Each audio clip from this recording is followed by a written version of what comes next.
আমি এই মুহূর্তে আমার মাইক্রোফোনটা বাড়িয়ে দিলাম তাবস্সুমের কাছে। আর ছড়া কাটিং নিয়ে ডেফিনেটলি বলবো যে কি বিষয় নিয়ে আমরা কথা বলবো, কি বিষয় নিয়ে আজকে ছড়া কাটিং হবে।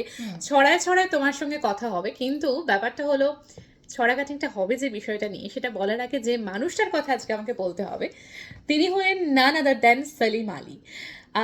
সেলিম আলী হলেন সেই মানুষটি যিনি মানে ভীষণ ভালোভাবে বোধহয় আমাদের শেখা ছোটবেলায় ক্লাস 8 বা 9-এর বইতে আমরা পড়েছিলাম যে সেই বার্ড ম্যানের কথা, যিনি পাখিদের সঙ্গে কথা বলতে পারতেন, রীতিমতো পাখিদের কষ্ট বুঝতে পারতেন, পাখিদেরকে ফিল করতে পারতেন। সেই বার্ড ম্যান সেলিম আলী, তার আজকে জন্মদিন। এবং 12 নভেম্বর এই দিনটা ন্যাশনাল বার্ড ওয়াচিং ডে বা বার্ড ন্যাশনাল বার্ড ডে বলা যেতে পারে। কোথাও কোথাও বলা হয় national bird day. Actually Indian নিয়মে মানে ইন্ডিয়ান ন্যাশনাল বার্ড ডেতে আমরা যেটা বলি সেটা হচ্ছে 5th জানুয়ারি, কিন্তু ওই কন্ট্রোভার্সির জন্য আমরা একটা ন্যাশনাল বার্ড ওয়াচিং ডে বলতে পারি আজকের দিনটা।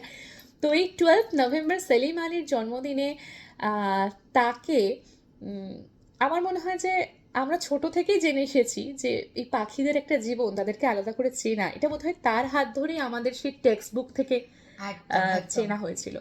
এবং বহু জায়গায় তার আমরা অটোবায়োগ্রাফি দেখেছি, যেখানে the fall of a sparrow তার অটোবায়োগ্রাফির নাম। এবং 1958-এ যথাসম্ভব পদ্মভূষণ এবং তারপরে পদ্মবিভূষণ, প্রচুর পুরস্কারও তিনি পেয়েছেন তার কাজের জন্য।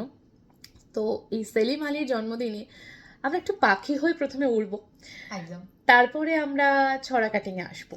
বেশ, তাহলে আমরা আপাতত উড়ি আকাশে, তারপর দেখি কোথায় আমাদের কারণ কারণ আমাদের এই ছড়া কাটিংটা কিন্তু পাখি হয়ে ওড়ার সাথে কানেক্টেড। সো আজকে 107 FM রেনবো কলকাতায় তোমাদের সেকেন্ড হাফে ছড়া কাটিংয়ে থাকছে একটা দুর্দান্ত মিষ্টি একটা ছড়া, কিন্তু তার আগে মধুরিমা আমাদেরকে একটা পাখির গান শোনাবে। একদমই, ঠিক যেমন মেলার গান শোনালে। একদম একদম। আর আপাতত আমি তোমার জন্য পাখির যে গানটা রাখতে পারি